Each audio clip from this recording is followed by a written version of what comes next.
I want to thank you all for coming tonight. This show has been amazing. It's been a very long and quick ride, if that makes sense. Okay, so if you look around the room, there are artwork, and it's very beautifully done, I have to say. Especially the work above us. I honestly, it's work that has many different parts, but it flows together. And honestly, if you look at the team that comes on our stage, you will see similarities. Okay, so to my left is, through that door, is the restrooms. We will have one 15-minute intermission where you can purchase snacks. We do have t-shirts, but they are limited, so get them when you can. And we are going into 1942, so please silence your cell phones. Okay, enjoy! Here you go, Bobby, right down Main Street. Hey, batter, swing, batter. Nice swing. You want to wear a tutu? You swing like a girl, Bobby. Maybe my grandma can teach you to knit, because you sure can't hit. Hey, batter, swing, batter. Come on, Bobby, bring me home, bring me home. He's more likely to go paint his toenails when we get a big stick. Hey, batter, swing, batter. You're out of there. I told you not on at you, right at you. Can I have a go at it? Yeah. But you're just a little girl. Yeah, go to the tutu, Tommy's grandma. You're a tomboy, but still a girl. Go paint your toenails, tomboy. Come on, let me have a swing. You afraid I'm gonna break Old Man Marshall's window? Oh, the only thing you will break is a nail.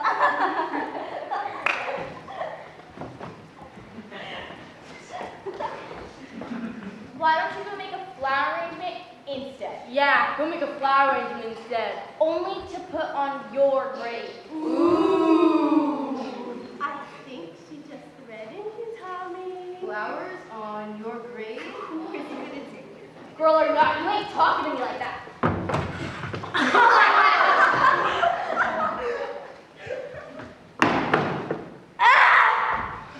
I ain't fighting no girl. Apparently, you're not paying attention to your grammar lessons either. Come on, boys, let's go before we get mixed up with this crazy broad. Crazy broad. Talking about real like girl.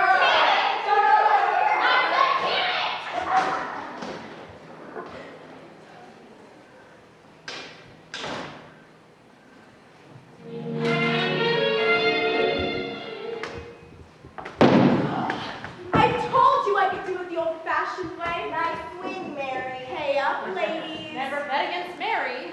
I don't think it's very ladylike to gamble, swear, or drink. Well, I don't think it's very exciting to be ladylike. No more gambling at work, Mary. It's not gambling when you win every time. It's an investment. Call it whatever you want. Just do it on your own time. Now back to work. Back to work.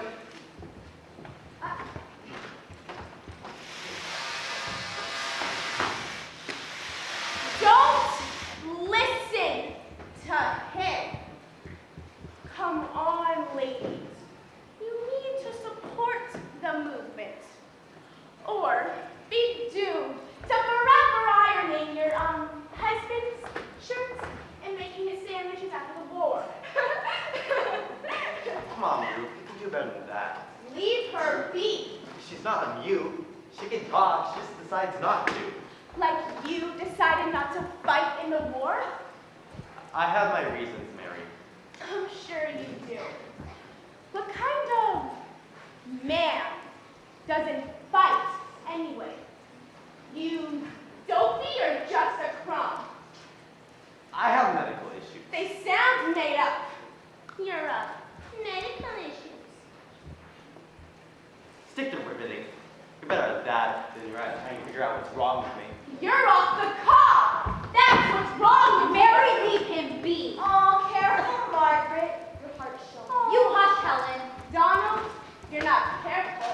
I might just rip in your mouth shut. Oh, she'll do it too. Mary's got the record. What is it, Mary? 3,212 rivets in a single shift. Why don't you work on setting a new record instead of talking about the old one? This contentiousness is making me error-prone and generally uncongenial. I agree with you, Margaret. He agrees with you, Margaret. You hush, of course. I'll hush now that we have an agreement. Good morning, Mr. Harrell. I love the sight of production in the morning. Love the chicken's feathers before you chop its head off. Now, Mary, that is just crude. Very crude. All right, that's enough out of both of you. Please, Mr. Harrell, go ahead. Thank you, Virginia. I have good news and bad news. Ladies, your work has been outstanding. In fact, I have a letter right here in my hand from the First Lady of the United States praising your efforts. You are helping to win the war, ladies. I'm sure the postscript's about me too, Mr. Harold. You're helping too, Donald, more than you know. Donald, you're a young, able-bodied man, which might lead some to question your fortitude and courage, but not me. I know you're contributing to the war the best way you know how. And the bad news? Right. I know how hard this has been. The hours, the nature of the work, the less than hospitable response from people. But you've all shown true grit, real moxie, I tell you. I kind of like the nicknames. I feel a little bit like Rudolph, but with biceps instead of a red nose. The old lady who lives next door to me keeps bringing me jars she needs to have open. Said her husband used to open them, but she thinks he's fighting in the war. The first one. She thinks he's still alive, poor doll. And that's the exact kind of sacrifice you're making. You're my best team. You know that, right? Your productivity is through the roof. I just got done telling the boys upstairs about you, how great you are. I'd run through a wall for you and your team, Virginia. Thank you, Mr. Harrell. Beating Hitler is more than a full-time job. I'm going to need you 7 days a week. More than a full-time job? Longer hours per shift. I mean, you're helping to win the war. We've got good news. Great news at the Battle of Midway, but we can't stop there. This is the big push. That's what the boys in DC are calling it. The big push. We got it, boss. We're here for you, for our country. And for the derogatory comments. Yeah. One of my favorites today was, hey, skirt, why don't you come a little closer so I can get a good look at you and see if you're wife material, eh? No. I hear more whistles than if I worked at a train station. Ladies! Save the carrying on for after the shift. Sorry, Virginia. Also- What are you apologizing for, Helen? If we were men, we could hoot and holler and, carry on. That's enough. Hello! I got you 4 new rivet guns and 4 new eager workers to operate them. We don't like new people. Heck, I don't like the ones I already know. We'll train any new folks you give us, sir. And wrap them lovingly in the constricting embrace of a python. I trust that this will be a seamless transition. I would expect nothing less from my aides. Oh, you're 18. You can count on us, Mr. Harrell. I know, Virginia. Oh, I almost forgot. There's going to be a reporter coming to do a story on the war effort at home. Shoot some pictures. I did some acting back in the day. My Ophelia was called A Melodious Bird Struck Down Mid-Song. Did an audience member throw something at you while you were singing? Rotten fruit or something. We'll need to get the new hires integrated as soon as possible. Yes, sir. I'm counting on you, Virginia. I'm counting on all of you to be the real patriots I know you are. Our boys deserve that. The Proclamation of King James. I think he had something to do with a book I didn't read. Blasphemy, Mary. That's the Bible you're talking about. Do you think Mr. Harold failed psychological screening? Maybe he's deranged. Like at home, he has a secret laboratory in his basement where he's assembling an army of crickets that speak in a coded language and deliver messages to the enemy. Doris, stop talking that nonsense. It's a possibility. Regardless of his mental state, Mr. Harold is our boss here in California, which is in America and which is on planet Earth. I would like us all to remember that. Maybe he's just chicken and afraid of dying. Mary. I'm a giant chicken named Mr. Harold, and I'm dying due to the fact that I'm a spineless, gutless, heartless chicken who's too afraid to die in the mud.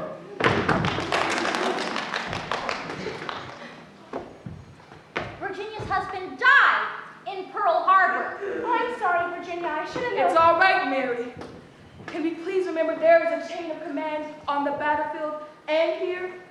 We are at war. It's on our doorsteps. We do what we have to do, what we're ordered to do to help win the war.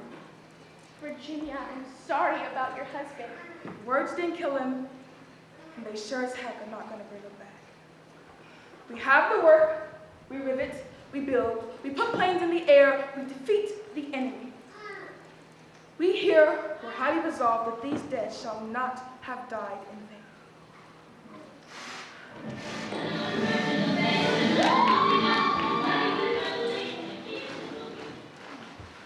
Peanut butter again. There's a pretty good chance I will die of lunchtime boredom. I got butter yesterday.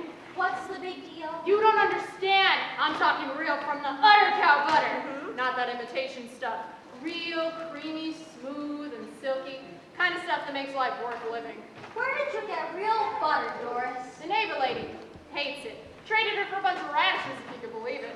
Doris, you're taking advantage of a fragile old woman. It's butter. Real, genuine article butter. I would do some horrible things for some chocolate. You're sweet enough already. Oh, you like that, Ruth? What do you have? Oh God, with no gin. Just like the rest of you.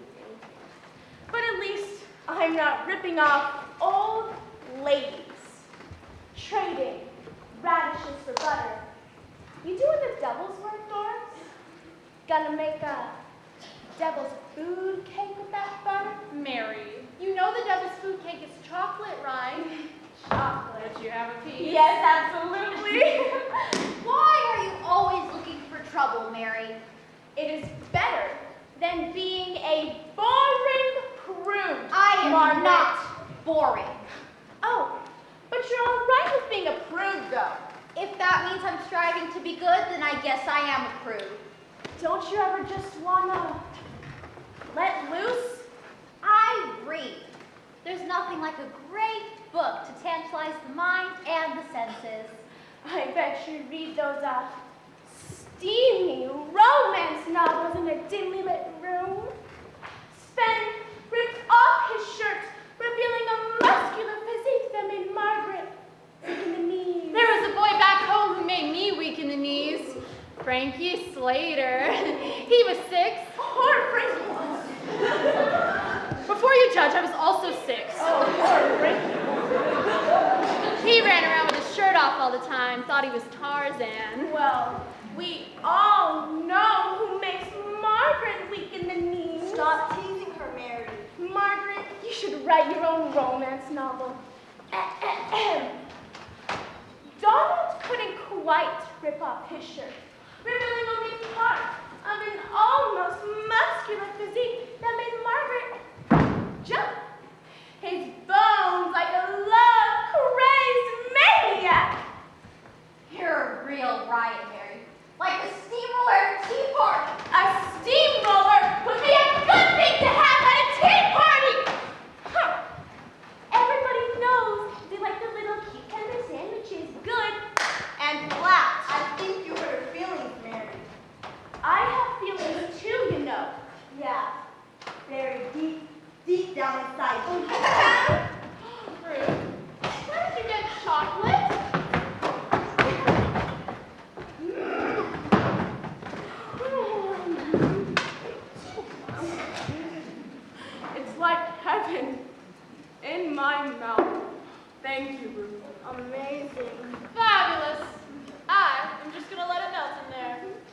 a piece for Margaret.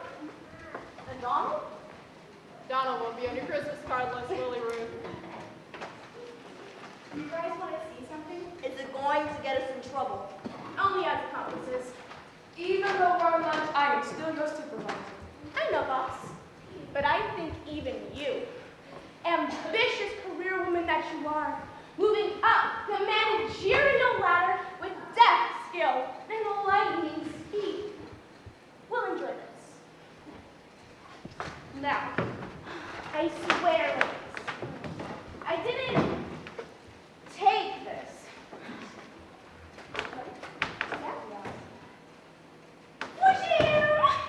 It fell from the heavens. Take it back, Mary. The only thing falling from the sky are bombs. Take it back. Where? Mount Olympus? Because this was a gift from the gods, I tell you. Mary. Virginia. Can we please listen to the radio? What song, Virginia? What do you say? Yeah, it's a good omen that the radio turned up in the first place. It is extremely bad luck to ignore a sign like this. Ruth, what about you? See, Virginia? It's almost unanimous. You have the power to make this happen. You could bring joy to our lives. What do you say? Can you please listen to the radio? One song. That's it, one song. But keep it down, okay? Great. Shaking things up a bit. Amazing. I feel like I'm flying. You can at least smile, Virginia. I could.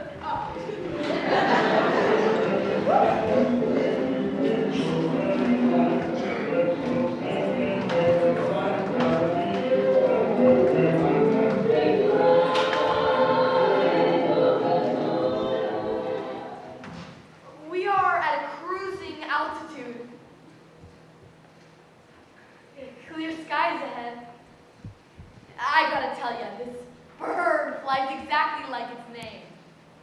P-38 Lightning. P-38 Lightning, that's one of the planes we built. I feel like I'm on top of the world. As a kid, I always wanted to fly, and here I am, flying. Amazing. Oh, I have slipped the surly bonds of earth and danced the skies on laughter silvered wings. Sunward I climbed and joined the tumbling mirth of sunset clouds and done 100 things you have not dreamed of. Wheeled and soared and swung high into the sunlit silence. Could that be real? Is it possible? What do you say, Virginia? Could we receive a radio transmission from that far away? Amazing. It is either completely amazing, or we're all off our rockers and totally bonkers. If that really is one of our boys flying way up there in faraway distant skies, we have to keep listening to this radio. We just have to. Well, this is an extraordinary magical radio. Put that thing back where you got it, Mary. I told you was sitting there, waiting for me when I came out of the commode. Like a dog, waiting for its owner. Well, take that dog back to the pound. It's time to get back to work. There's something magical about it. I want to be in the cockpit of one of our planes, flying into enemy airspace in the thick of night. Those quiet, solitary moments way, way up there. Real. Of sun-split clouds, and done 100 things you have not dreamed of. Wheeled and soared and swung high into the sunlit silence.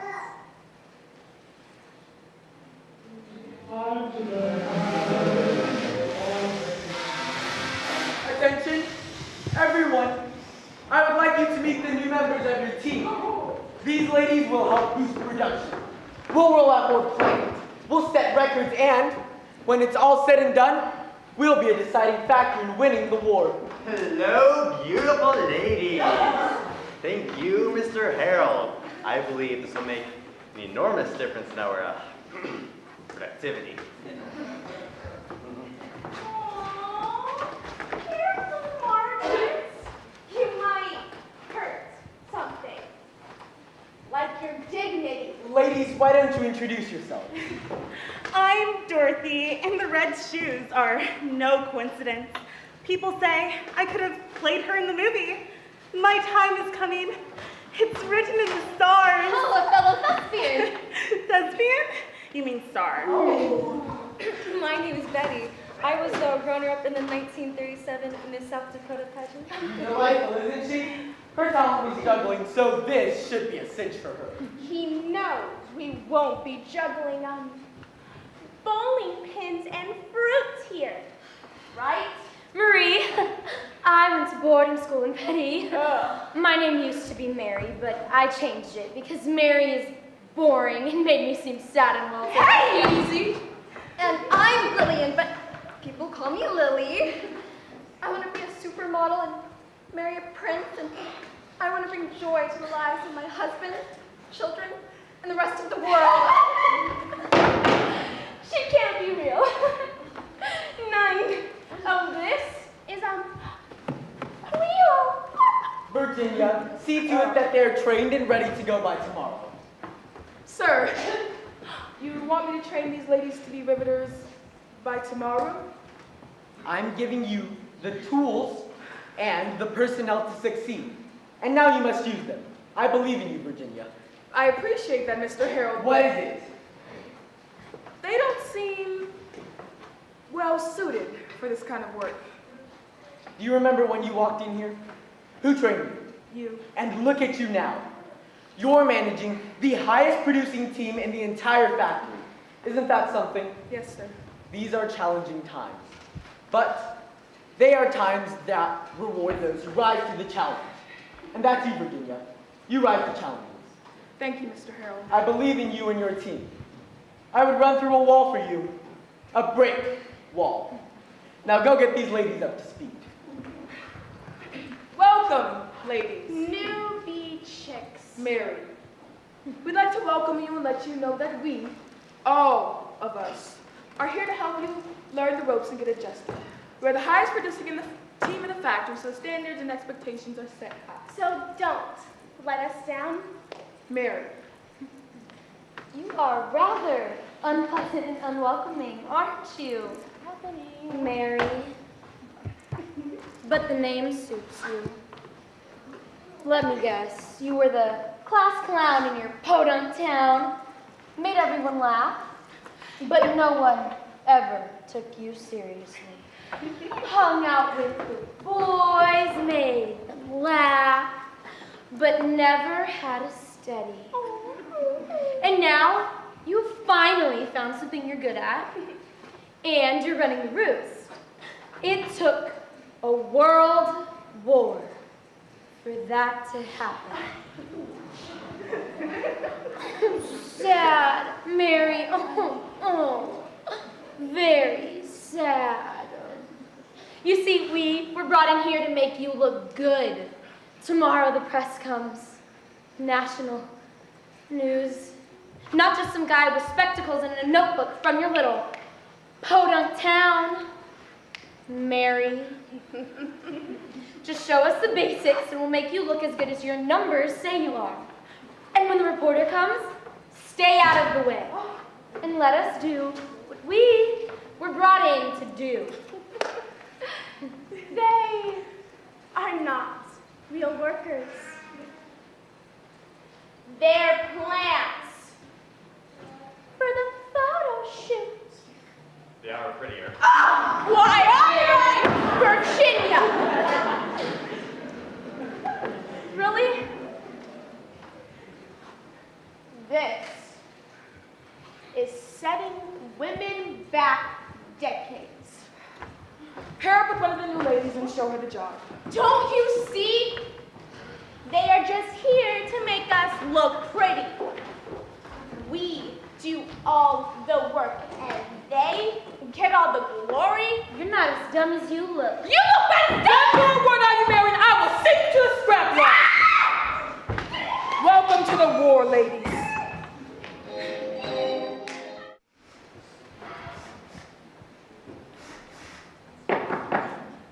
Thanks for coming in early.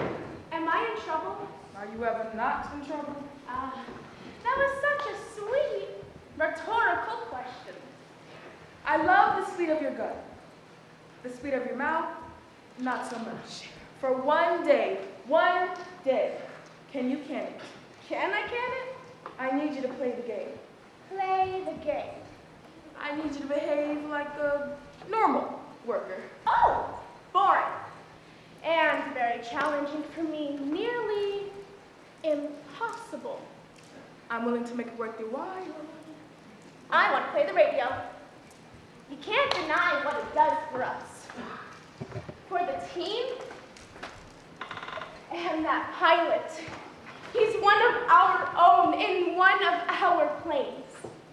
He gives us something to work for. What are you proposing? We play it every day at lunch until the war is over. I'll give you 2 weeks. 2 months. And, you have to dance once. Dance? Yeah? Never. No deal then. I like getting my picture took. Small town podunk girl like me. Never had a study. No telling what an insecure dame like that could do. And with the, national press coming,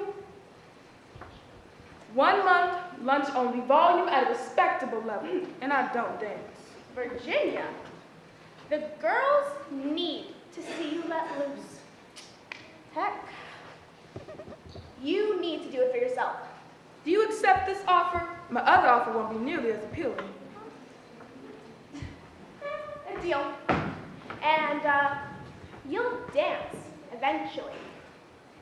There's a little lunacy in you, Virginia, and you want to let it out. I know you do. Let me be clear, Mary. You will not do anything to distract or deviate from the plan. I need your word on this. You know what you're really asking me to do, right? And not just for me. For all of us. Not just the women on this team, but all women. The little girls who will grow up in a world where they have to be pretty and well-mannered. Meanwhile, the boys can be wild, free, and do whatever they want, including being in a magazine spread because they are good workers. Not because they're gorgeous models from Paris or South Dakota. You get that, right? That isn't my job. My job is to help reduce planes, to give our soldiers the best possible chance at winning the war. And if that means working in the background while a few models are posing in them while pictures are taken, so be it. Because the real picture isn't suitable for public viewing. But that's war. It isn't pretty. Even at home, there are rusty, jagged edges, and no one is unaffected by the cuts it leaves. The scars are ugly, but at least they're real. If it boosts morale, if it helps the war effort, if anything positive comes out of it, it's worth it. The scars are real, Virginia. They are a part of what makes us who we are. Just as much as our eyes, or arms, or brains, or hearts. Your scars are what make you the leader you are. The person you are. I was angry and confused before I got here. I was lost. After Frank was killed in Pearl Harbor, I wanted to lash out at someone, anyone. But when I got here, things just clicked. The way the rivet gun works, the numbers, all of it. I feel something when I'm working, something I've never felt before. There was always the expectation I should feel that way in the kitchen, or sewing, or taking shorthand. None of that ever fit. But this does. Part of me died the day Frank died. This part, the part of me that's left, I have to live on with a new purpose. I tried to enlist. Before I started working here, I tried to sign up. Infantry. I swear I could fight side by side with men. I still believe that. They laughed me right out of the office. You wanted to fight? I want to fight. I mean, look at me work. I rip it like I'm on the battlefield. And that's what makes you such a great riveter. You're making me blush. I don't want you to be anyone with whom you truly are. I'm asking you to buy in there, not sell out. I know it's tough that there's compromise involved, but ultimately, it's worth it. Millions of people will benefit from our sacrifice. I have to believe that. For Frank. And for myself. I'll buy in, Virginia. And not just for the chance to play the radio. Thanks, Mary. You just remember who you truly are.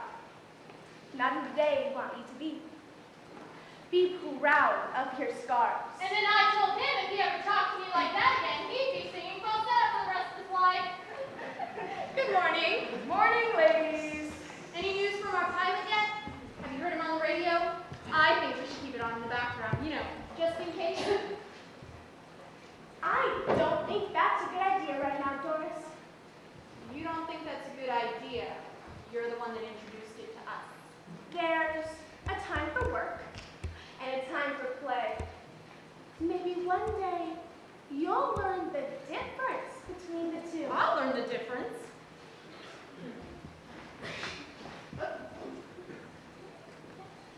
Oh, well, my highly refined romantic radar is picking up some vibrations in this area. Here, and here. Romantic radar. You hush yourselves, Doris and Ruth. There's nothing to see here. Oh, there is something to feel. You mind your business. Where are the new riveters? Looking forward to the increased productivity they will bring to our team. Right, Mary? Absolutely. That's it? No disparaging remarks? No? Doris, leave Mary alone.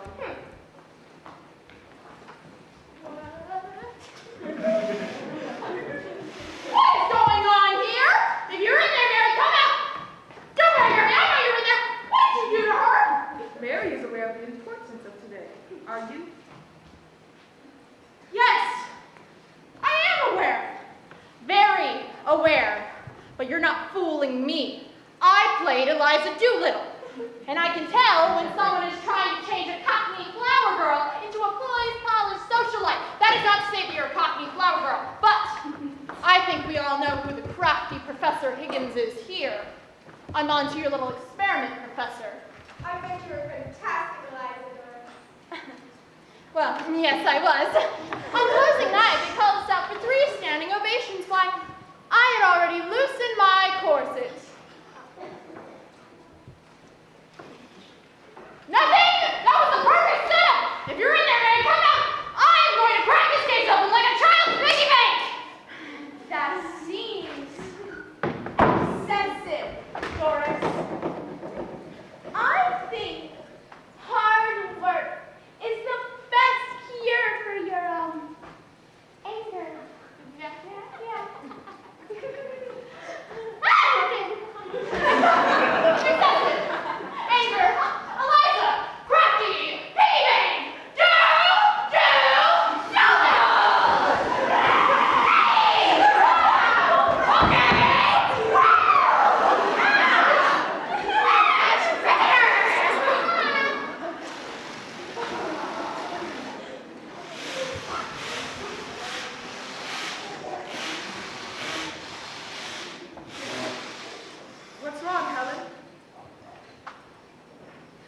Helen, what's wrong?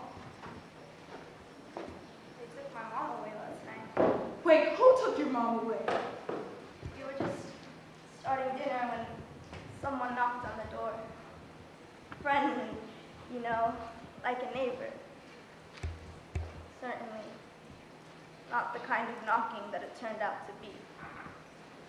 A man at the door flashed a badge and said he was given the authority by Mr. Percy from the office of the president, and he needed to ask my mom some questions and not to worry. That everything would be all right, that he would see her again soon. And then he let her up by the elbow, like he wanted to make sure she went with him, that she didn't run away.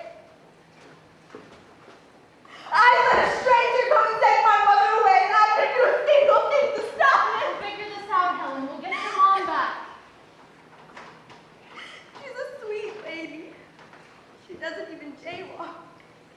Why would they take her away? She kept telling us not to worry, that she'd be back. Back from where? Where did they take her? Where's your dad? He went to go look for her. He was at the office when they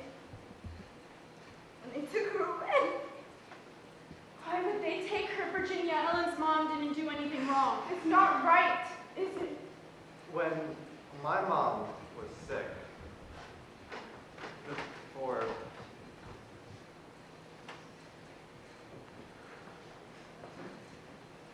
when Mom was sick, we had a neighbor, an elderly lady from Thailand.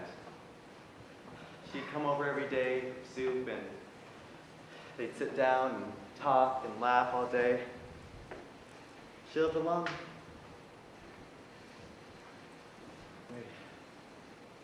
They took her away just last week. I didn't think anything of it until... Oh my God, I'm sorry, Helen. I shouldn't have said anything. I'm sorry. It's not your fault, Donald. This isn't right. No. Virginia. Helen, go home. Please, Virginia, don't make me go home. I'll lose my mind waiting. Work is the best thing for me right now. Just give me a minute. I'll be fine. You'll see. I'll be the best riveter today. I promise.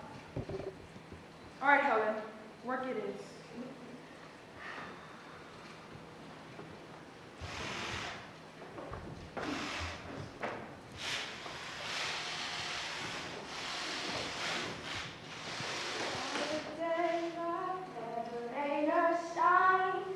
She's a part of the assembly line.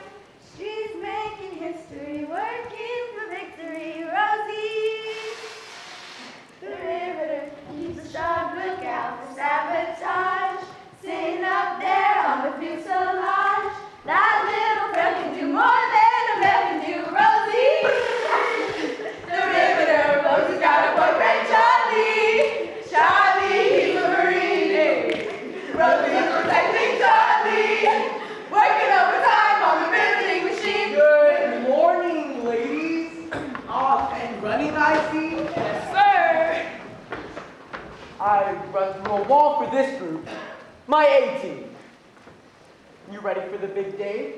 As I expected. Now, a couple of things before the reporter and the photographer get here. We'd like you gals to just keep working. I mean, we can't pull you off the job. The whole factory will come to a grinding halt, and we can't have that, can we? Of course. The new gals will act as buffers for you, allow you to keep working. Dorothy here knows the drill. Let her deal with the reporter. You gals just keep your noses to the grindstone. Of course, Mr. Harold. Thank you, ladies. The next time you see me, I'll be bringing the eyes and ears of the nation with me. But treat it like any other workday. I believe in you, Virginia. And the rest of you gals, I believe in you too. It's almost like he believes it. Right, Mary? Haha. Mary, don't you you have at least one sarcastic barb, one juicy, cynical tidbit, an offhanded insult? Please, Mary, life is too boring to endure without your saucy banter. Doris, less talking, more riveting. Smile and think of the pride you feeling in helping your country. We count our rivets together. Team total, total team. Team, total, total team. Very clever, Virginia. You should say that to the reporter. I'm going to do what's been asked of me by my boss, what's been asked of me by the President of the United States. I'm going to you all to do the same. Your hands are so soft. It's like a baby. You can touch them if you like. Oh, even softer than these look. I bake buttermilk and honey. It's working. Do you roll around in breadcrumbs after your bath? You're not a piece of chicken, are you? Jealous? Donald, I would be careful. You might get deep fried if you stand too close. And how do you get buttermilk and honey anyways? Aren't they rationed? Well, some things are worth protecting. And this is our all-star team. I'm telling you, there is no group of workers on this planet who could produce the way these ladies do. And not hard on the eyes either. We want America to see what we're doing for the war. Sounds good. This is Lewis, the best photographer in the business. His pictures make it on the covers of magazines and newspapers all over the world. Show us your best sides, ladies. Come on, Mary, show us your best side. Mary gets it, Doris. Why don't you? Oh, I get it. I'll work around you. The best pictures are of subjects so engrossed in what they're doing, they don't even know the camera's there. You hear that, ladies? Just keep your noses to the grind. And you can move over here, sweetheart. Sweetheart. Are you all right, doll? No, it's all right. We'll need you to answer Uncle Sam's call. Not usually. Oh, move over here, sweetheart. You always dress up like this? I mean, you're gussied up something fierce. That's Dorothy, our team manager. I think the greatest American trait is our grit. But just because we're gritty doesn't mean you have to look it. Oh, could you do your job so that we can see you in action? Here you go, boss. You'll take the numbers now, right? Of course, I'll check the numbers. We have some great individual riveters on our team. Why, Betty here holds the record for the greatest number of rivets in a single shift. Maybe a world record for all we know. Can you imagine that? A woman holding a world record, Lewis? But my Yeah, sweetheart. I'm so caught up in the idea of a woman holding a world record in anything. It is possible, you know. Of course, you were saying your philosophy. What matters to us is our team total. And so our focus is on our total team. I'm going to use that. I think I actually heard it from you, sir. No. Be sure to put my name next to Team Total, Total Team. Got it. Where's the former Miss South Dakota? Runner-up. Here. I am. Though many judges, including our governor, thought I should have won. What was your talent? Juggling. Care to show us? Not during work time, but one day I hope to joke my responsibilities as a wife, mother, and social coordinator of my husband. You know, due to the boss and such. You'd be quite the hot dish to come home to. Being justice comes in handy in a job. That's how I set that record. Oh, really? Show us.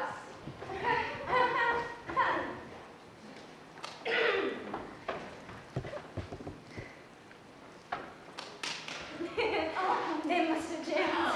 Sometimes the equipment malfunctions and it causes our numbers to decrease. All the men on the maintenance team don't have a man do a woman's job. You flipped it. The war flipped Does it. that happen often, the guns getting jammed? No. It happens, but we get through it. We've got to be resilient. Do our part for the war effort. Just thinking about our boys is enough motivation. And these gals are doing their part, let me tell you. Be sure to get a shot of Marie over here, and Lily. Call me Lily. You're so fashionable. Why, thank you. And what war is that? The war on boring clothing. I mean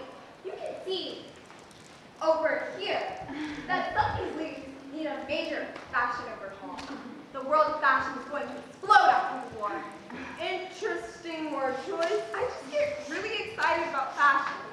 What do you think about that bandana, Lily? What's your name? It's a little tacky for me, but not much of a talker, are you? But heck of a worker. Why don't we see what Marie is doing over here? You know, Marie studied at Sorbonne. Is that what's pronounced, Marie? Yes, sir. It's so natural the way she works. Like she was born with the ribbon gun in her And hand. Marie studied in Paris, France. Louis, are you getting this? Oh yeah. Amazing. Would you like to see the production numbers? Dorothy, do you have this month's numbers? Yes, you're well over It would be great if we could move around a little, see all the talent. Hiding your stars in the back of his Nonsense. I mean, look at these beauties. Brains, skills, and looks. There's some lucky soldier coming home to this after the war. How long have you worked here? She's very shy. Criminally shy. She might drop dead if you keep asking her questions. Look at her jaw. I can't help myself. I feel like it's professional sport. Like I was here to watch her. Nonsense. She's not Ted Williams. Mary. Look at her You're jaw. not supposed to be focusing on her. I can't help myself. She's amazing. Mary!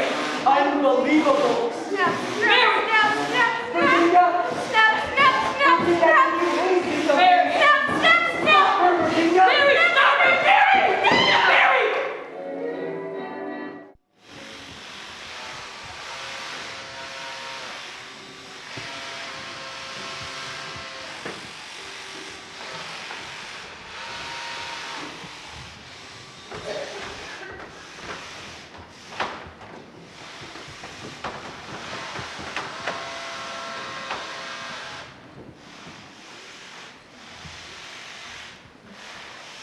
Everyone, can I please have your attention? I want to say sorry. Excuse me. Let her try to apologize. It needs to be an award-winning apology. I didn't realize the full extent of what we were doing until it was too late. We allowed ourselves to be manipulated. We shouldn't have taken credit for your work. I'm really sorry. Not award-winning, but decent. Maybe you should apologize. There was a plan in place. A plan constructed of lies. She's right, Marie. Oh, don't be so naive. This is America. We sell things. Just because it's wartime doesn't mean we stop selling. What did they used to build here? Before the war. Cars. And they'll go back to doing that once the war is over. The people who build the cars are not the ones in the car ads. Perfect family with the golden retriever, they're actors. They paint a pretty fictional picture. A picture that sells cars. We're painting a picture. Selling what? War? The war effort, yes. People are scared.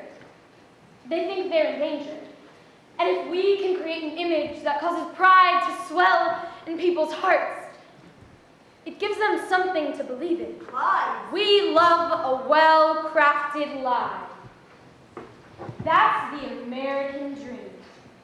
Not everyone can have it, but in a picture, a quote, a chapter in a book, a scene in a movie, and yes, pretty lies sell more cars and even more war than the ugly truth. Wow. Where's the reporter to get that loadful? I'll take the ugly truth. Clearly. You see these muscles? That's the ugly truth. I had soft, supple skin like you not so long ago, but the ugly truth was that someone had to do the work.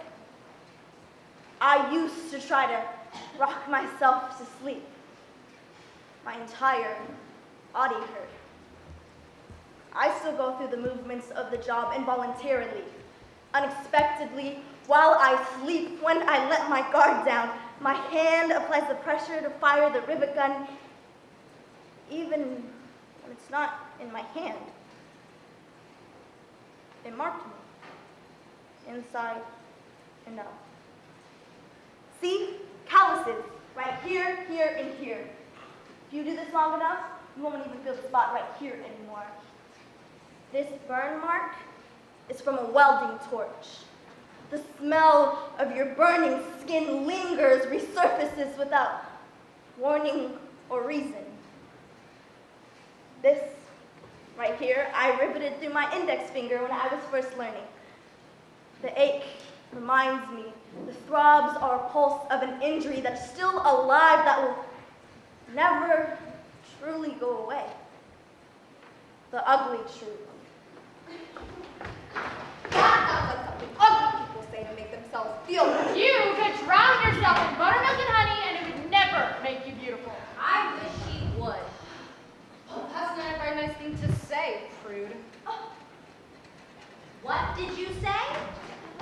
Did I stutter? I called you a prude. Do you like spinster better? Do the neighborhood cats instinctively know to congregate at your house? I can smell the loneliness and cat pee from here. And trust when I say, that Lily so much as winked at Donald. He run away with her. Easy, buddy. I don't run off with strange men. Even ones with strong jawlines and deep reflective eyes. He might apply to the specific without a plain. I bet he could. I'm surprised you aren't over there now. You have the strong character, steely look of a soldier. I have a medical condition. You could have fooled me. You look darn near perfect. Far from it. I just really want to apologize for pretending to be someone that I'm not, for taking credit for the things I didn't do. You don't have to apologize to them. Professional phonies. We'll see when the story comes out. Can't wait. You look like you're holding a cobra when you're holding that gun. But one thing I look very natural doing is wringing your neck. Fighting words from a glamour girl? Scary. Straight from the horse's mouth. Nay. Care for some hay? Shut up! Shut up and listen.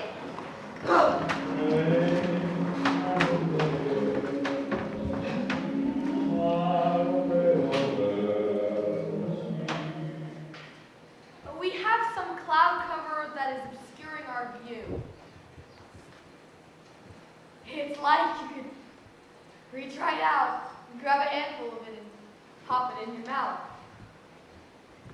Like cotton candy at the county fair back at home. It was the most unbelievable shade of pink. I took my girl there. She loved that stuff. She really loved it. I'm picking something up on the radar. A single plane.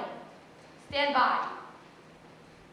I was holding her hand at the county fair back at home, and she was kind of sashaying, like she was dancing. And my hands were sticky from the cotton candy. Her cheeks were that unbelievable shade of pink. That rare, flushed feeling that comes when you first feel love. I have a visual. Emily in sight at 53 latitude, 172 longitude, awaiting instructions. Walking past the Ferris wheel. I repeat, I have a visual on Emily at 53 latitude, 172 longitude. Just past the carnival. Awaiting instructions. I kneel down. Emily in sight, permission to engage. I open the small blue velvet box. I guess this is what I signed up for. It sparkles. Engaging with target at 53, 172. Will you marry me? They're not engaging. They're attempting to escape. Why aren't they engaging?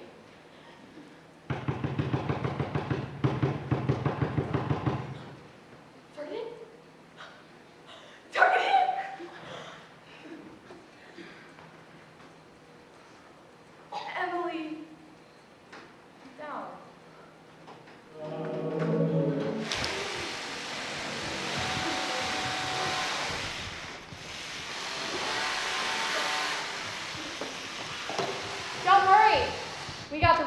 recover. Our job is done. When the boys get back from the war, all you have to say is, "That's me in the picture, I swear." If you squint your eyes and turn your head at an angle, you'll see. And then you can hit him on the head with a frying pan and you've got a husband. I don't need a man to validate who I am. Doris, Well, I don't. I, for one, can't wait for the boys to come back from the war. Then women can return to their rightful place in society. In the kitchen, In the home. there's a world out there beyond the stovetop to explore. She's right. Hey, you. The quiet one who cringes all the time. People with some iced tea.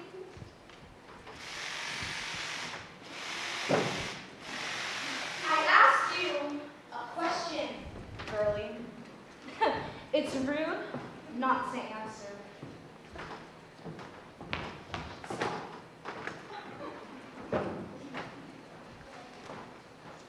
I bet if we ghosted you up after the war, I bet you can actually get a husband. A short, balding one with a boring job, but that's better than Come on, Ruth. Don't let her talk to you that way. You gotta stand up for yourself. Donald, you wanna come touch my soft hair? You speak on the mute, Donald. Leave. All I'm saying is with a little squishy up I warn you, all bets are off. You keep under like this. You gonna do? You're a coward. You can't fight in war. You're not a real man, are you? That his hands are softer than mine. I saw this as curve. No! Leave him alone. He's my brother. He wanted to fight, but I'm sick, so he stayed to take care of me. All he wanted was to preserve a little bit of dignity. And just because a man is not at war doesn't mean he's defective or broken. You have a really powerful voice in there, Ruth. I'd say so. Get a little bit of the sweet tea out of me. I'm proud of you, Ruth. You stood up for yourself. For me. You need to leave. You're right. I think it was a mistake coming here, pretending to be someone that I'm not. Yeah, my hands and my heart aren't in it. I can take you to see Mr. Harold and we can have you transferred somewhere else. Not every job is for every person. Oh, but you guys are. So good at it. We're the best team in the whole damn factory. Ruth, your pride is showing. It goes before a fall. Found your confidence. I did. I really did, and it feels fantastic. I might even set a new revenue record. No offense, Mary, but I feel like I could do anything I could put my mind to. I think you might have found a little too much of it. Well, I guess we'll do the numbers, do the talking for us. I guess we will. I would like to stay on the team. Me too. Maybe we don't want to work with traitors. We like our team the way it is, even if we are a little prudent. We screwed up. We've learned from our mistakes. And we have the calluses to prove it. Virginia, you're not going to let them stay on the team, are you? Mistakes are like growing pains. They're worth the pain they cause. How can we trust them? Sometimes there's a strength that's greater than operating a river gun or throwing a punch. And Dorothy and Louie have shown that. And you can never have too much of that kind of strength. Welcome to the team, ladies. Great news! Fabulous, amazing, beyond my wildest dreams. Hot off the press. Have a look at this. You gals are the hottest thing since hot sliced bread with butter. I mean, look at this spread. Just look at it. Unbelievable. Remarkable. Mind-blowing. You'll be everywhere. Everywhere. My A-team has hit the big time. Hey, I look pretty good with that tool thingy. Look at that. I never thought I'd be so happy seeing myself work. You almost look convincing. Mary, it's you. Mary Sterling might be the fastest riveter in the world, prompting one to ask if when the men return from the war, she might challenge them for their jobs. Yeah. Oh, but Mary is clear about her purpose. I'm just doing the best I can to support the war effort. I can't wait until the boys come home so that I can be the homemaker I was meant to be. What?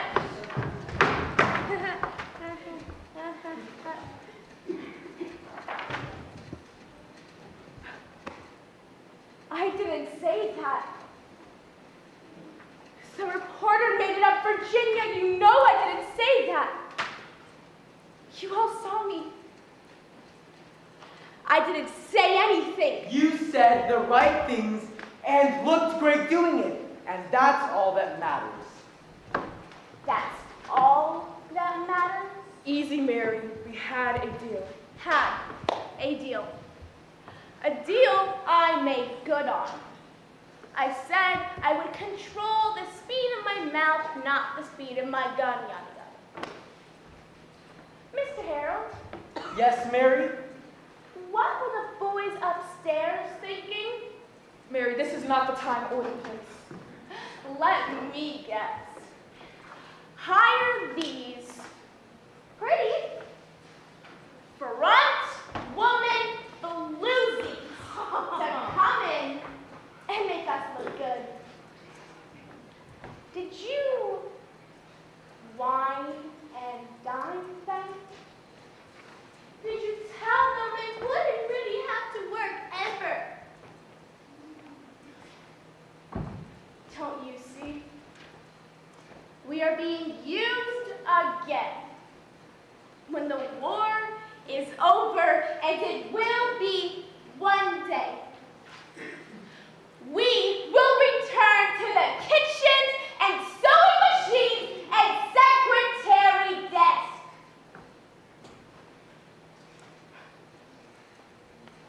I don't want people to be hurt or killed. But I see the value in the war continuing. For me, for us, for women. Mr. Harold, what will happen when the war is over? The war! When the war is over, I just hope that day arrives soon. And peace is restored to the world, and when that day comes, I'll be celebrating our boys coming home. And I certainly won't be thinking about myself. What will happen to us? I don't even know what will happen to me. And frankly, I don't care, as long as our way of life is preserved. Yes, you do know, and you certainly care. Parties celebrating what you have done. Teaching unskilled labor to build flying tanks that soar and shoot and bomb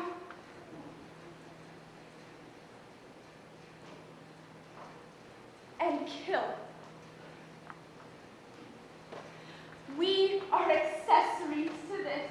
Mary, are you calling me a murderer?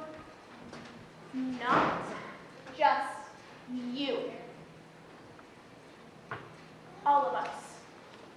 Mary, you could never kill another person. Yes, I could, Virginia, and so could you. Think of what you've lost. Think about Frank. There's something broken inside of you, Mary. Who'd you lose? I certainly am not a murderer. Oh no, it is much worse than that.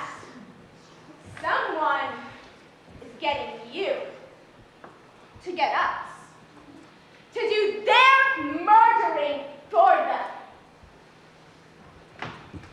The more planes we build, the more pilots needed to fly them. The more pilots, the more bombings. The more bombings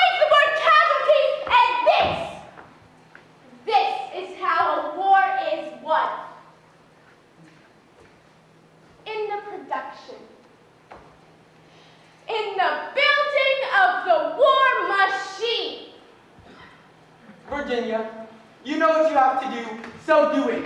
Mr. Harold, I can fix this. You let her go right now, Virginia. Sir, I can fix this. Shut your mouth! You fire her this instant, or I will let you both go.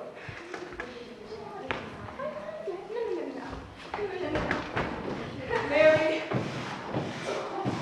you're fired. You need to gather your personal items and exit the factory immediately. Why'd you have to go and do that, Mary? I thought I liked the new Mary better. I don't. Mary. Chins up, ladies. You never know when there's a photographer around. Always be in your best light.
Mary. I know. Amazing, right? Mesmerizing. I mean, you can't look away, can you? Just look at her. She's gorgeous, powerful, productive. She's you. Each and every one of you. Ladies, this is Mr. Percy from the Office of the President of the United States. He is here to ask you some vital questions pertaining to our country's safety. Please make every effort to accommodate him, even if it means stepping away from your job to do so. I just want to make sure I heard you correctly. Stop working to talk to him? Yes, sweetheart. Mr. Percy's work is of paramount importance and is vital in protecting us from our enemies who may have infiltrated. Thank you, Jimmy. I think they can. Looking at strong, powerful women sure does make me proud to be an American. That means a lot coming from you, Mr. Percy. Did you hear that, ladies? Your work makes Mr. Percy proud to be an American. The woman in the picture, it's Mary. Who's Mary? She no longer works here. I see. She was an insolent girl whose mouth was faster than her tongue. Absolutely, sir. There is no room for disloyalty or insubordination in a war. Absolutely, sir. Doris is right. Even the bandana. The eyes, too. I never liked her, but that's Mary, head to toe. It represents all women helping in the war. It might represent all women, but it looks like Mary. Mr. Percy and I would appreciate it if you kept your unsolicited comments to yourself. All we're trying to say Focus on the contributions you could be making to the war effort. You see, we're not interested in what you have to say. Mr. Percy is here on behalf of the President of the United States. Maybe all of you, should behave appropriately given the circumstances of Mr. Percy's visit. Absolutely, Mr. Harold. It doesn't matter if it looks just like Mary. That's not important. Mr. Percy is here to make sure everyone is on the right team. People like Mary have to be removed for the good of the war effort. What does that mean, sir? Be careful, you don't want to step out of line. I'm sorry, sir. Know your place, Virginia. When people see this, it will remind them of what you're doing, what my team, my factory, is doing to help the war effort. And it's working. General Montgomery and the boys just won a huge air assault against the Germans with our planes. I remember the first plane that rolled out here with that big bolt of lightning on it. I painted the bolt on the side of that plane myself. Impressive. I don't pride myself on being an artist, but that was some nice handiwork. And seeing that plane with my lightning bolt on it rolling out to help win the war is the single greatest moment of my life.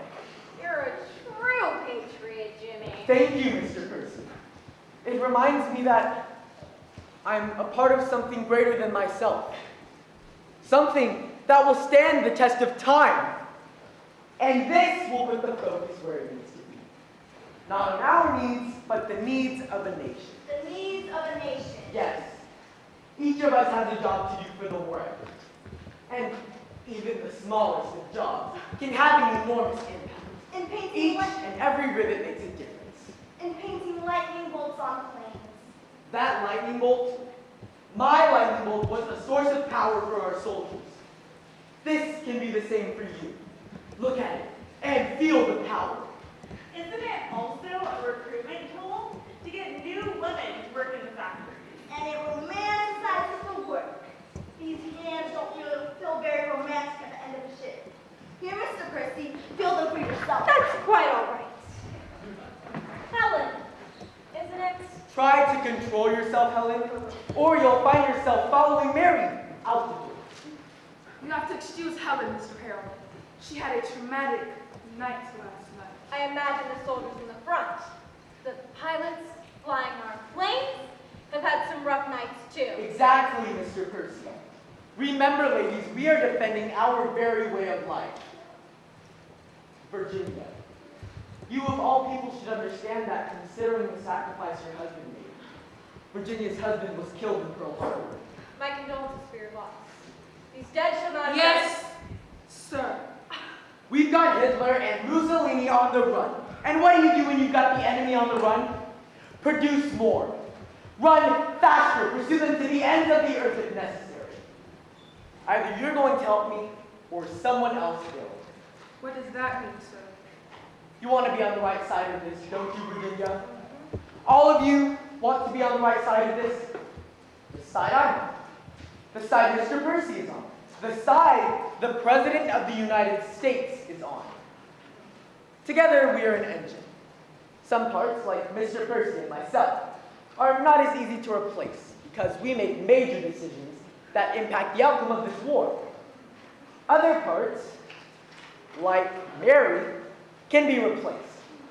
Parts can also be interchanged in order to help the engine run at its optimal level. With total efficiency of the engine in mind, Dorothy is being transferred. Dorothy's doing so well here. What about Betty or Lillian? You can take one of them. Not your call, Virginia. One of the bosses upstairs needs a secretary and has taken a liking to Dorothy. It's quite an honor, actually. You could do a lot worse with a boss or a husband. She's good for the team, sir. And she will be good for the team somewhere else. This is a war, Virginia. We're not playing house. I am aware this is a war, Mr. Harold, and we need good workers like Dorothy to meet your production expectations. I'm doing what's best for my factory. For production for the war effort. I like it here. You'll like this better. Ladies, try to remember your place. Insubordination will not be tolerated. Dorothy, come with me.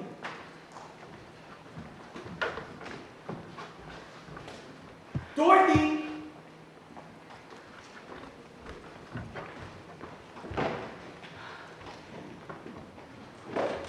Virginia, do you ever want to... What, Ruth?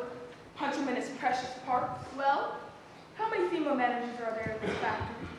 you. And why do you figure that this is? I'm not sure it's a man's world. But most of the men are off at war. So right now, it's a women's world. It's our world. Just have to learn to play the game. The game stinks to high heaven. And it's stacked against us. It might stink, Doris, but it's a smell that we've got to get used to if we want to continue making progress.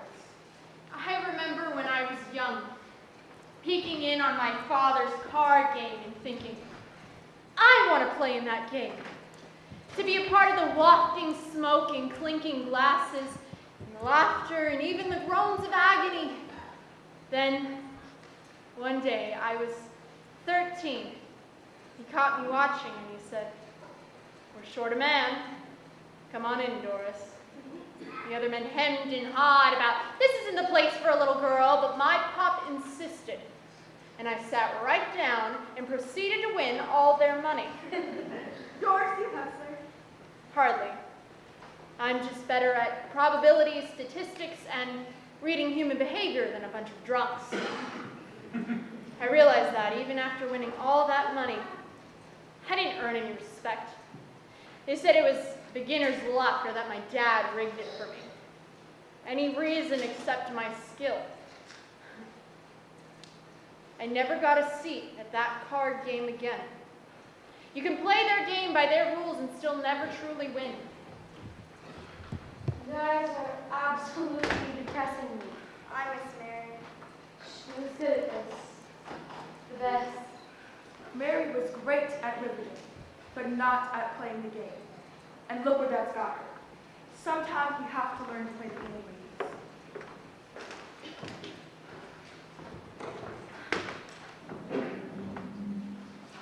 I was hoping it would be our pilot. Yeah. He gave me a reason to work.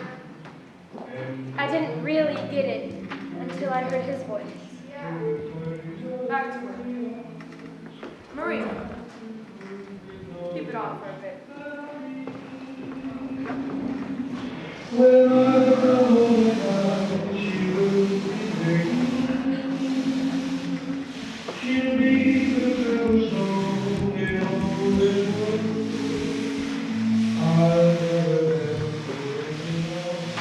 I think this is called joyride. Back home, we did it with cars, and everyone left their keys in their cars. Everyone. All the time.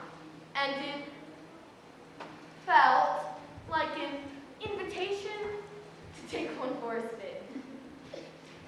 Every teenager has to do it, at least once. Man, oh man, it's beautiful up here. It's one thing to see a beautiful sunset. Another thing entirely to fly into it. Melt into it. Like being a color. Feeling it with your entire being. Funny, I'm never poetic on the ground. And suddenly I'm flipping flying William Shakespeare up here. Shall I compare thee to a summer's day? It sounds better up here. Everything is better up here. What's that? I've got zeros roaming everywhere. Like I stirred a hornet's nest, they're everywhere. I'm in it. Going down. Mayday! Mayday! Mayday! Mayday! Mayday! No more of this! You hear me? Where's Don? No more of this! No more!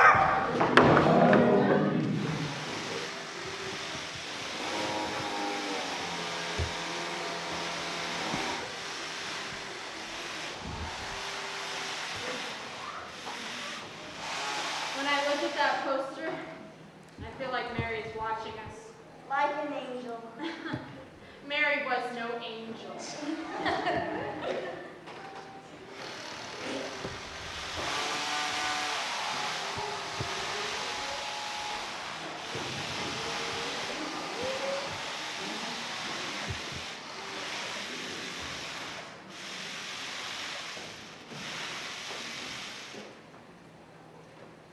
What are you wearing? He looks so handsome. Ready to save the world. I take it as you're not here to work? I'm here to say my goodbyes. Hey, it's okay. You'll be okay. In fact, you'll thrive. I know it. Why would you hide this from me? I was hiding it from myself. When our pilot went down, I felt it. It's time for me to stop hiding. I'm sick. Ruth, you don't need me. I convinced myself I need to stay here for you. But I think we both know that's not true. You've done all this to protect me, to keep me out of the war. But the war is here. It's right here. We've heard it. It can't be ignored. Darn! The other night, after I burned dinner, you gave me a face just like the one Mom used to give us. The one with the corners of the mouth upturned, and the wrinkle of the brow expressing concern. This is the face, the one who carries the weight of a family, trying to smile through the pain of being unable to completely hide the toll it's taking. I thought I was the one who had stepped into Mom's shoes. Thought I was the caretaker. Thought I was the protector.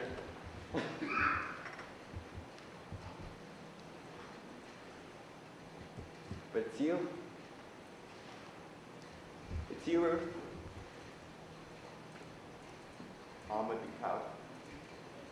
You think? I know. Margaret, don't miss your chance, honey. Wake up, Margaret!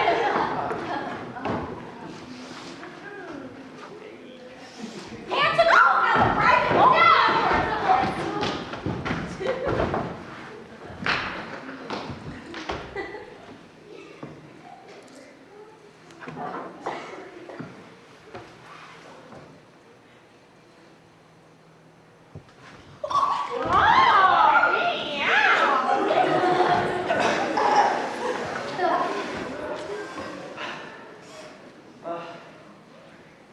Thank you, ladies. I always felt like I was really part of the team. Hey, who knows? Maybe I'll get to fly one of our planes someday.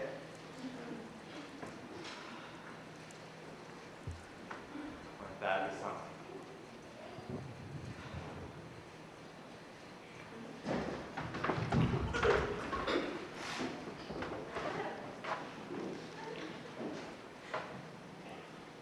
You okay? Sure. No help right now? The radio. Leave it be, honey.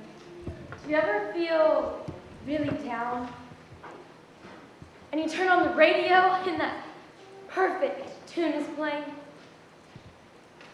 And it's all so beautifully sad and perfect. It's like the universe queued it up for you.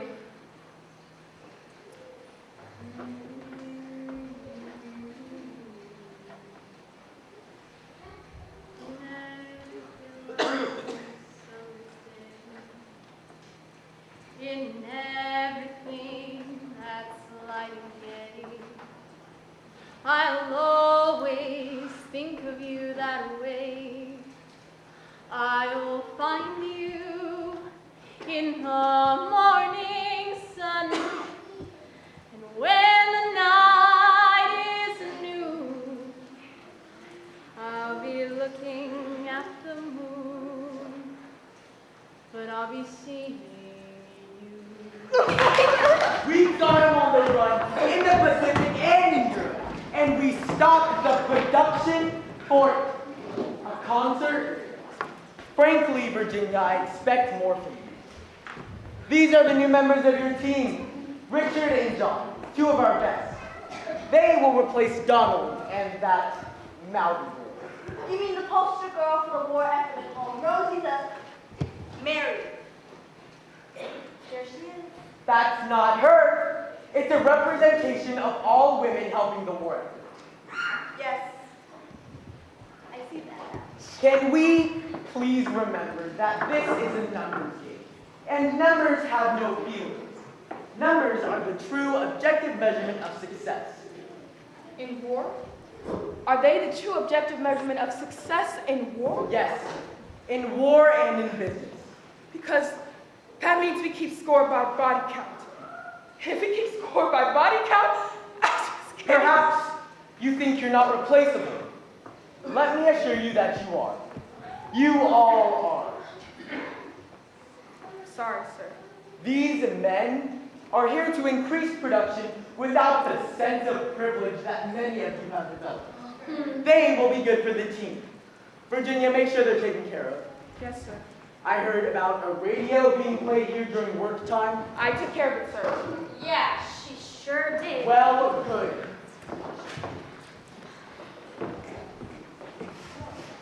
You heard what Jimmy said. Make sure we're taken care of, sweetheart. I heard what Mr. Harold said. No hard feelings, right? I like the scenery better on this team, Richie. Lots of pretty scenery.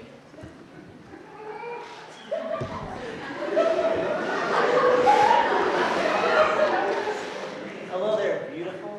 You might not want to stand too close to my right foot. No, it has been known to involuntarily kick obnoxious men in the groin.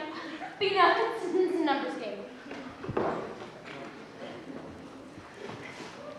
Feisty. Gentlemen, we need to get to work. Okay, don't get too big for your britches skirt. Anyways, This is why you don't have any prospects, Johnny. It's the way you talk to them. We need to work on that if you ever want to get a wife. but you talk to them that way. But it works for me.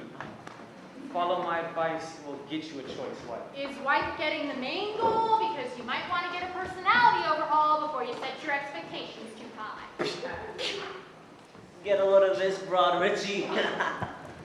Yeah, Dick. Oh. Get a load of her. Easy, sweetheart. You gals get in one magazine spread and start acting like you're queens? You're an A-team, all right. An A-team of dames. Oh, don't get the wrong idea, ladies. Richard, he's a heck of a nice guy. He just saves it for special occasions. You need to get to work. I don't take orders from a dame. I'm the manager of this team. And I'm the king of my easy chair. Everyone is held to the same level of accountability here. Richard, I'm your boss, not your mother. Well, I'm not gonna listen to some skirt. Wow. This Skirts team has the highest production numbers in the entire pant-wearing plant. The numbers are even real. What are you suggesting? The men upstairs, they want you to look good. So they added some rivets to help the cause. Our numbers are real. We earn our rivets. Sure. Why don't you put your money where your mouth is? You mean a wager? Virginia, are you sure this is a good idea? We don't have Mary anymore. She was our best riveter. Mary was amazing. Poetry in motion. Brilliant blur. Sounds like you're not up to the challenge. Oh no, we are very much up to the challenge. Great. Your two fastest guns against us two. And if we win, you step down as manager. And you make our lunches for a month.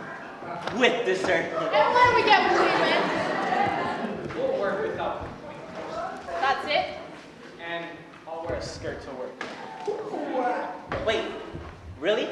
No, not really, because we won't lose. Oh yeah, I almost forgot about that part. And you make our lunches for a month. With dessert. And you work as a real member of this team. That means no negative attitude. Or sabotage. Or loafing. Or name calling. No dame, doll, skirt, broad, sweet buns. Sweet buns. I heard that one yesterday. Yeah, deal. Who's with me? I can. I'm great when nobody's watching, but I get stage fright. I only got to G when we had to recite the alphabet in kindergarten. I froze like a statue. Well, my numbers aren't the best on the team, but if no one else is going to step up, you're going to say that. I don't think this is a good idea without Mary. What was that? A chicken. It sounded sick. I'll do it. Oh, thank you, Helen. I'm no Mary, but my numbers have steadily gotten better. Oh, well, maybe you need to paint your nails first. Right, Richard? Less talk, more rivets. Oh, well, I love the smell of competition. And also, my mom's pineapple upside down cake. I really like the smell of that. Johnny, can you please focus? Gotcha. Focus, you know, I'm so focused that I sleep with one eye open and switch eyes halfway through the night. That way I'm always focused on something. Usually, there's a tiny spot on my ceiling that I used to think was ketchup. But why would there be a tiny spot of ketchup on my ceiling? It doesn't make sense. And did you know that there are two different ways to spell Johnny, let's get started. Agreed. Call out your kids. I am really focused. Like a magnifying glass for the ants on the sidewalk. Which is kind of unfair since the ants really didn't do anything to deserve. Johnny, Focused. Ready, set, ribbit. 1, 2, 3, 4. 2,322. 2,319. 2,312. 2,295. Ladies up 10. I've never driven this fast. Gotta be Mary. There she is, the fastest riveter in the history of the world. What are you balls yammering about? The best riveter ever. Right there. Will you shut up? Aren't you the one that pretended to be sick so your brother wouldn't have to go off to war? You're a loon bird, aren't you? There's no need for that kind of talk, Richard. What did you say, Johnny? I said that maybe we should rivet instead of name calling and arguing. Just to clarify, I'm a little spread in this place, so. Everyone's talking about the competition. The entire secretarial poll is rooting for you, ladies. And Mr. Harold is on his way. Good. Let us see who his best riveters are. I don't think he's happy. He's been griping about numbers. The boys upstairs are breathing down my neck, he says. Something about the side with most planes owns the sky and are gods over the foolish mortals below. If you ask me, he's gone bonkers. His wife went to stay with her mom a week ago and hasn't come back. I'm taking from him like he's gonna blow. We need to make a push here, Johnny. Make a push, got it. We can't lose, we'll be a laughing stock. My arm's starting to cramp up. Just give me a second. I'll give you a cramp. All right, if I do it. Trouble in paradise? Yes. No. We're fine. I spent my whole life burying my pain, most of my feelings, deep down inside myself. That sounds unhealthy. You know, very unhealthy, but very manly. You know it's okay what you're feeling about. Thanks. You know, sometimes I feel like I'm not allowed to, you know, like I'm some kind of bolt that no one can get in, including me. So. Would you shut up? It sounds like you're quitting. You guys, sorry, excuse me, gals are a lot better than I thought you'd be. Richie, maybe you should tip our caps to them. Sometimes you just get outplayed. I'll drop dead from exhaustion before that happens. I'm not gonna lose to these Betty Crockers. Betty Crocker. Well, now I'm thinking of Moss Pineapple Upside Down King again. Frosting is amazing. I'll frost you! What's going on here? Is this a casino or a factory? Because I don't know about you, but I don't want to gamble on winning the war. Sir, they're having a contest of skills. And the numbers are up. Call your numbers. 2,340. Yeah, the numbers are good, but we can't have you gambling like depraved degenerates in some back alley. The boys upstairs don't like that kind of behavior. I thought you liked healthy competition, sir. What was that? Jimmy, we got this. Let us get back to it when we're turning skirts to where they rightfully belong. Where? In the kitchen. Richie, you better catch up. I can't be held responsible for what happens if you lose. Kick their burly butts, ladies. Okay, I'm done. I can't rivet another rivet. Please tell me you're kidding. My hand keeps cramping up and I can't stop thinking of Moss Pineapple Upside Down Cake. Rivet, keep going. No bells, whistles, horns, or pangs of hunger can stop us now. Keep going, Johnny, keep going. Fight, fight, fight to the end. I can't! Rivet, Johnny! Rivet! Rivet, you idiot! Do you hear me? Fine. It ends when I say it ends.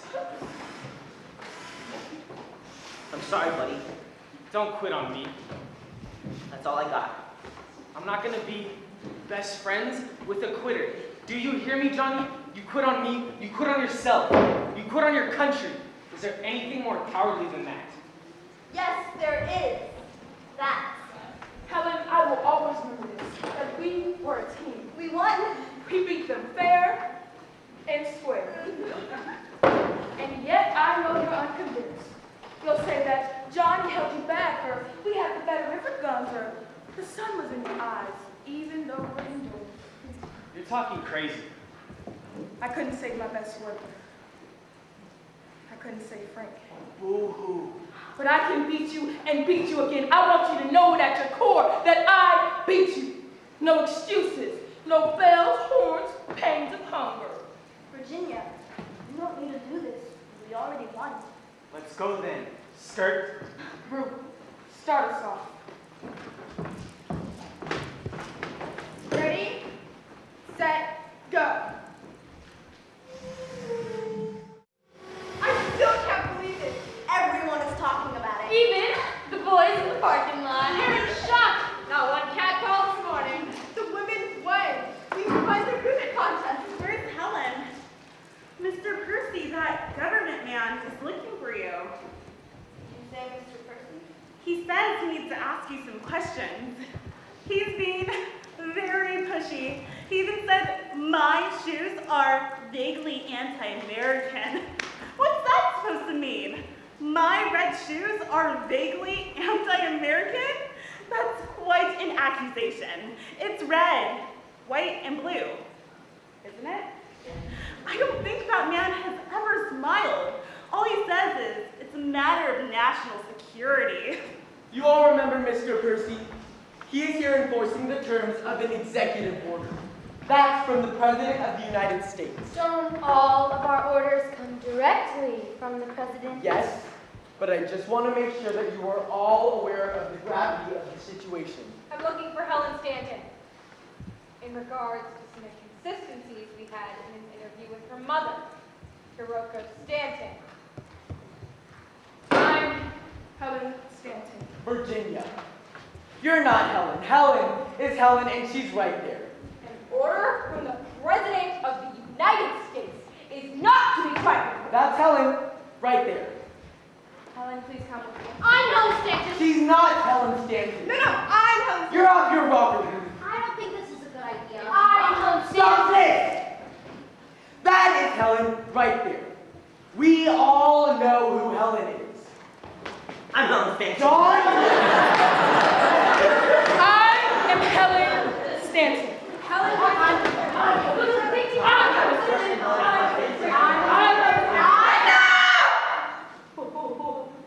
This is a matter of national security. And in case you do not realize the severity of the situation, you are all volunteering to be imprisoned indefinitely.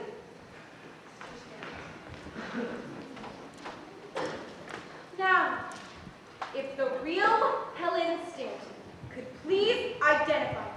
I'm Helen. We know. Helen, please come. Where are you taking her? She will be perfectly safe. Are you taking me where they took my mom? You don't need to worry, Miss Stanton. I was born and raised here. Grew up right down the street. I went to Lincoln High School. My dad is a pediatrician. My mom is in a book club. She makes red, white, and blue patriotic jello on the 4th of July. Where are you taking her? Virginia, stay out of this. There are certain precautions we need to take in a time of war. Where are you taking Helen? I can arrest you for that. I'm so sorry, Helen. We've been through so much already. What's a little more? Let's go.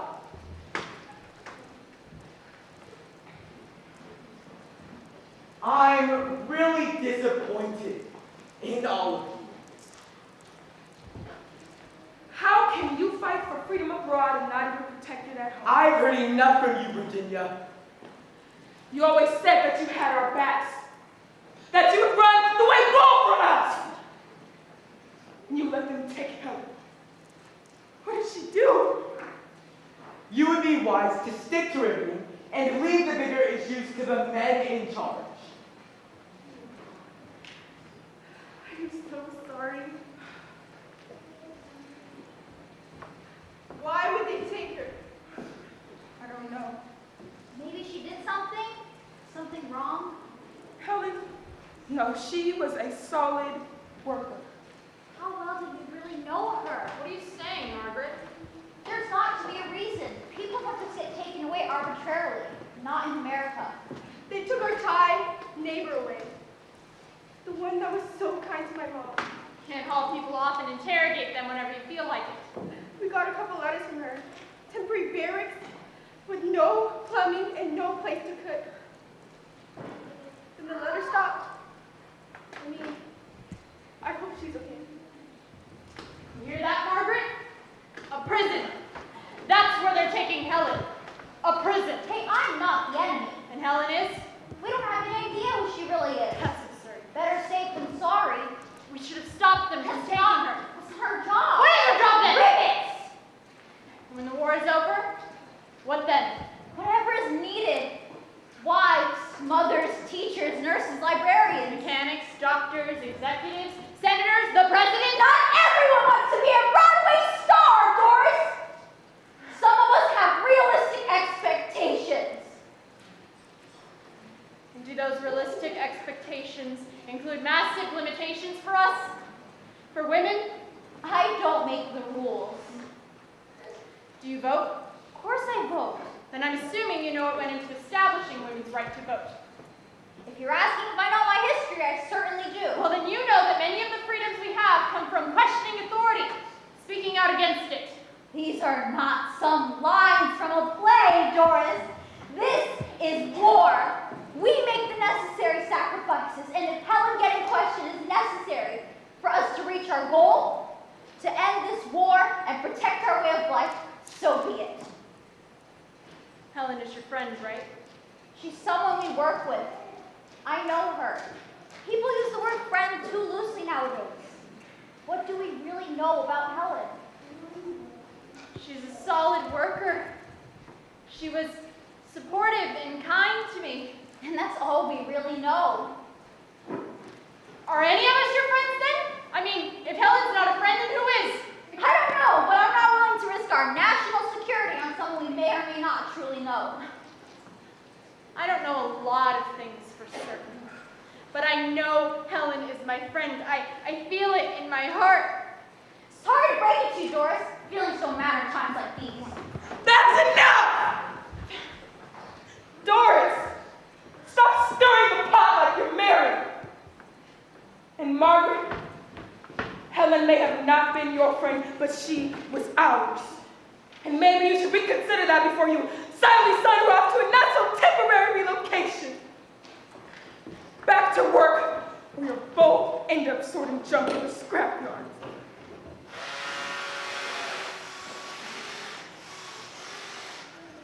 Virginia, are you going to work?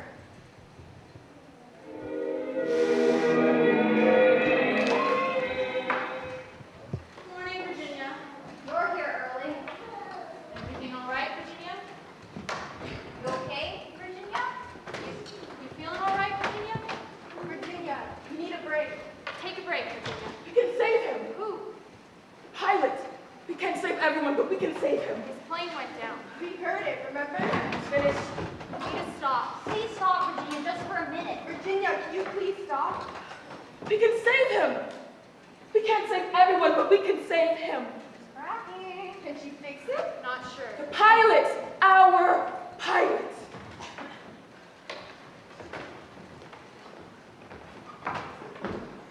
This will fix it. Y'all want some music or what? You mean now? While we're working? You're a genius. Maybe you should be running a factory. Or the entire country. How did you do that? And with a hairpin. You don't need a break? Or a patent for magical hairpins? Sure, Mary. Did you just call me Mary? Find us a song that captures the moment. Something for Mary and Helen. Something for all of us. Okay. I can do that. John, are you all right? What's wrong? Richard's in the hospital. He got beat up real bad, and I went and visited him, and he didn't hurt my feelings. He didn't make fun of me or anything. Who did it? We'll find out. Men can't keep their mouths shut about their conquests. What will we do when we find out who it was? You know, handle it. Why would you stick up for him? He might have been a jerk. He was one of us. He was our jerk. We'll find the guys who did this and make them hurt. Are you alcohol? Fine. You can be quiet. Didn't they die in a police ambush? Yes, exciting, right? No! Terrifying. I won't even turn in a library book late. I refuse to engage in physical retaliation with thugs capable of extreme physical violence. Would you rather live a long life of safety or a tumultuous life of adventure? Cut short. Bonnie and Clyde robbed banks and killed people. And you don't think you're capable of that? Heavens no. Never, ever, never. I'll take a long life of safety, thank you very much. There's no guarantee of long life of safety. And maybe there never has been. I have to believe that the life of adventure is the best choice and the only real choice. For Dawn, for our pilots, for us. We need to report this to Mr. Harold and maybe even the police. This is a war. What are the police going to do? There are rules and procedures in place for a reason. There are people who enforce those rules. They are not us. Ruth is right. What is Mr. Harold or the police going to do? Nothing. We have to do something. Are you completely off your rocker? You've worked in a factory for months and you think your hearts are as hardened as your hands? But you don't have the guts for it. To look someone in the eyes and do them physical harm, kill them even. Do you have that in you? Any of you? Do any of you think that you are capable of that? I am.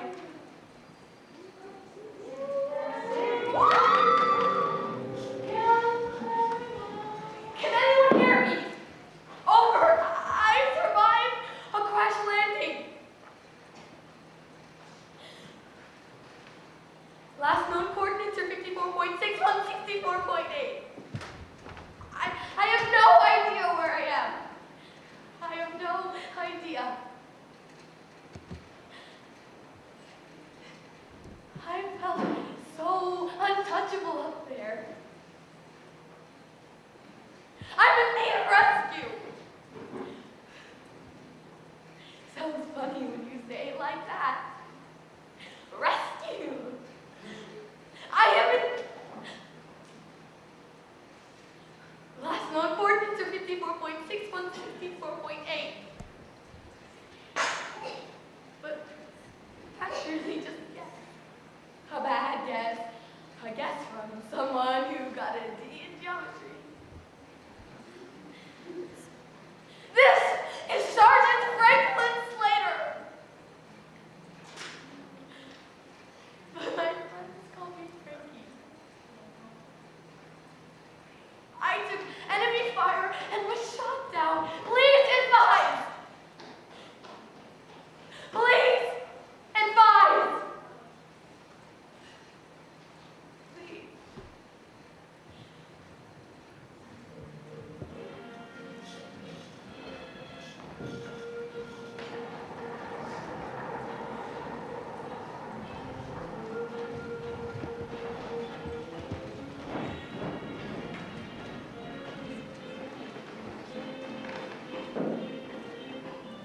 You still here?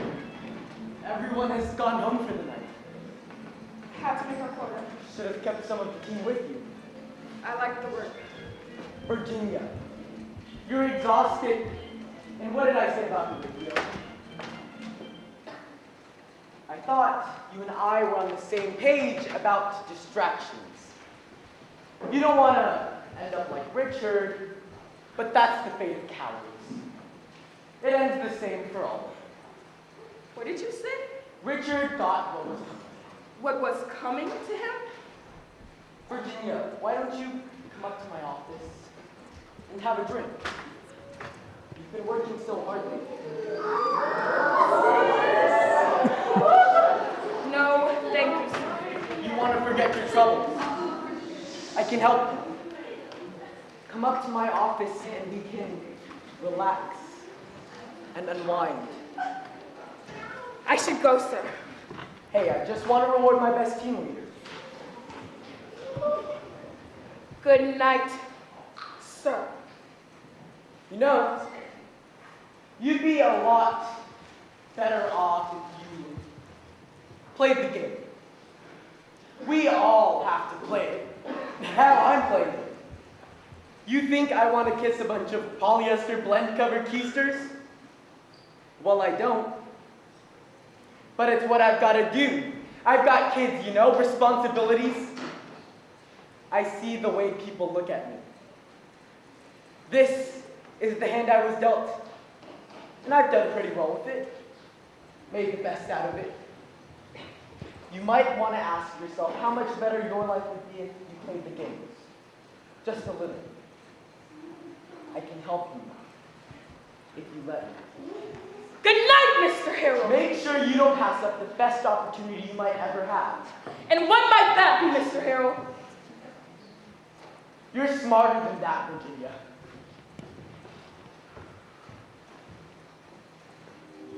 A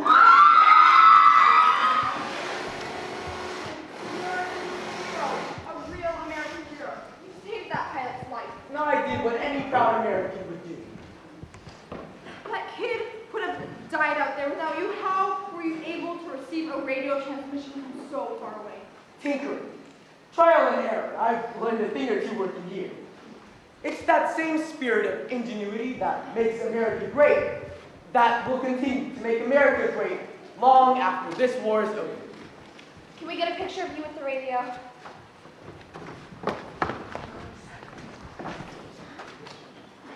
Do you have any words for the pilot?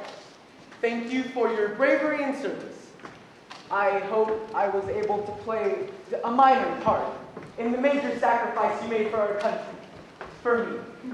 That's Mary's radio. And Virginia's the one who fixed it. Shouldn't you be working? We're the ones who heard the pilot, not him. Haven't you ladies had enough time in the spotlight? Maybe it's addictive. Can't get enough of it, can you? She's right. Mary found it. Mary was dismissed for several violations in her conduct, including defiance, which you two are dangerously close to engaging in. I'll fire all of you. Don't think I won't. You heard Mr. Harold. Back to work.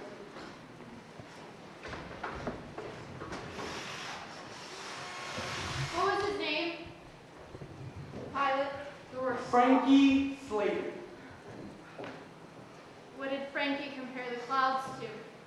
I don't know what that has to do with anything. Where did he like to go with his girlfriend? I've never met him. I was able to receive a radio transmission with his coordinates. I'm sure he has a beautiful girlfriend and a poetic description of the clouds, but I don't know about any of that. I just did my small part to save a man's life. Cotton candy clouds. Same color as his girlfriend's cheek at the counter. Maybe you should take a break. Get some fresh air. Women, am I right? Everything is pink clouds and romance. Our numbers are the only truth. Try to remember that. That's why we're here, to help win a war. And in a war, we keep score in lives. Our dead versus their dead. Or maybe you don't want to consider that because I was able to save Frankie, and you weren't able to save anyone, not even your husband. Mr. It was me! Virginia? It was me. I'm the one who received the radio transmission. You tell him. Hold on, Jimmy. You said you were the one that was the pilot. It was me. You can't take what these loony dames say seriously. You didn't find it. Mary found the radio. She's the one who truly deserves the credit here. I broke it and then fixed it in an attempt to make things right. Mary got fired. Helen got taken away. Don enlisted. Frederick got beat up. Jim, why don't you tell us all what happened to Richard? What happened, Jimmy? Because you know, don't you? Or worse, you were part of it. And maybe I was too. This is dissension. And you know what happens when there's dissension on the battlefield. Soldiers die, but maybe you don't understand that. But I do. I do, and I run this factory, not Rosie the Riveter, me. And I saved that pilot's life. I did that. And I will continue to run things long after these women have gone back to baking cookies and hosting dinner parties for their husbands. Now anyone who would like to keep their job will get back to work. Immediately.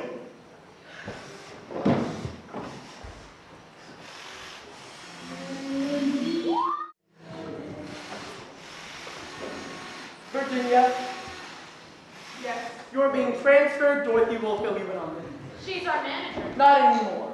John, you're the new team manager. You sure about that? What did I say? It just seems like a bad idea. I believe in you, Johnny. Why would we break up your best team? Not your job, not your concern, not your problem. What happened to the numbers being the old truth? Virginia is the single most dedicated worker in this factory. And her services are no longer needed. You're an ingrate, Jimmy. That sounds right. Ruth, you're fired. John, stay out of this or you'll end up like Virginia.